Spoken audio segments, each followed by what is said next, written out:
రేవంత్ ఆ తెలంగాణకి ఏం కావాలన్నది నరేంద్ర మోడీ దగ్గరికి అడగడానికి వెళ్తే తను ఏం చేయలేదో నరేంద్ర మోడీ చేతికి కాగితం ఇచ్చి పంపించారు.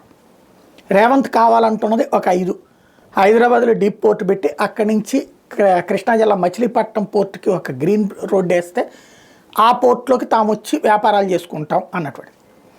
అలాగే రీజనల్ రింగ్ రోడ్డు ఎక్స్పాన్షన్ కావాలంటాడు, మెట్రో ఎక్స్పాన్షన్ కావాలంటాడు, మూసీ ప్రాజెక్టుకి ఏది నీటి శుద్ధి కార్యక్రమం అంటే ఫ్యూచర్ సిటీ ఏర్పడ్డాడు. ఇదంతా ఆయన హామీలు. అది కేంద్రం డబ్బులు తెస్తానని చెప్పలా, లేదా కేంద్రంలో అధికారంలోకి వస్తే ఇస్తామని చెప్పలా, తన అధికారంలోకి వస్తే ఇస్తానని చెప్పాడు. దానికి ఇప్పుడు ఏం చెప్తాడు, ప్రతి నెలా కూడా అయ్యేటటువంటి దాదాపుగా 18,000 కోట్ల దాకా వస్తుంది డబ్బులు, 12,000 కోట్ల దాకా జీతం పోతుంది, 17,000 కోట్ల దాకా వస్తుంది, ఒక 5,000 కోట్లే మిగులుతున్నాయి మిగతా కార్యక్రమాలకే, అంతే సరిపోతుంది. అదే 22,000 కోట్ల ఆదాయం నెలకు వస్తే కనుక ప్రాబ్లం ఉండదు అంటాడు. అంతా బాగానే ఉంది.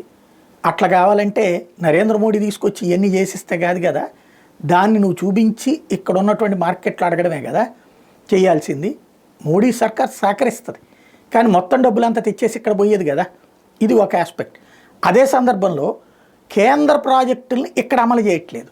అందుకని మోడీ సర్కార్ కేంద్ర ప్రాజెక్టులకు సంబంధించిన అంశాలని తీసుకొచ్చి పెట్టింది. అందులో బీబీనగర్ ఎయిమ్స్కి సంబంధించి 1,365 కోట్లు రాష్ట్రం నుంచి కేంద్రానికి రావాలా, ఆ డబ్బులు పంపించు అని చెప్పాడు.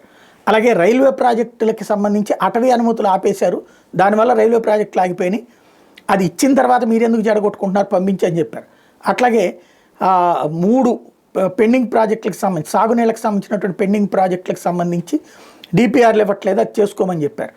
అట్లాగే ప్రధాని ఆవాస్ యోజన పథకానికి సంబంధించి ఎందుకని మీరు పూర్తి చేయట్లేదు, అక్కడ బోలెడన్ని ఇళ్ళు మీకు ఉచితంగా ఇస్తుంటే ఎందుకు వాడట్లేదు అంటూ క్వశ్చన్ చేశారు. అట్లాగే ఏదైతే 2025 మార్చి 31 కల్లా సర్వే పూర్తి చేసి నివేదిక పంపించండి అని చెప్పారు. మరేపు శంషాబాద్ ఈఎస్ఐకి సంబంధించి 150 కోట్ల రూపాయల బకాయి పడి ఉన్నది రాష్ట్ర ప్రభుత్వం, అది చెల్లించమని చెప్పారు. అట్లాగే మావోయిస్ట్ ప్రాంతాల మొబైల్ కనెక్టివిటీ కోసమని టవర్లు వేయాలి, కేంద్ర ప్రభుత్వం డబ్బులు ఇస్తుంది, కానీ ఇక్కడ మావోయిస్టులతో సంబంధాలు పెట్టుకున్నటువంటి కాంగ్రెస్ పార్టీ దానివల్లనే మావోయిస్టు ప్రభావిత ప్రాంతాలు గెలిచింది. కాబట్టి ఆ మావోయిస్టులు భారతదేశం అంతటా తరిమివేయబడ్డ ఇక్కడ కాపాడాలని చూస్తున్నారు వీళ్ళు.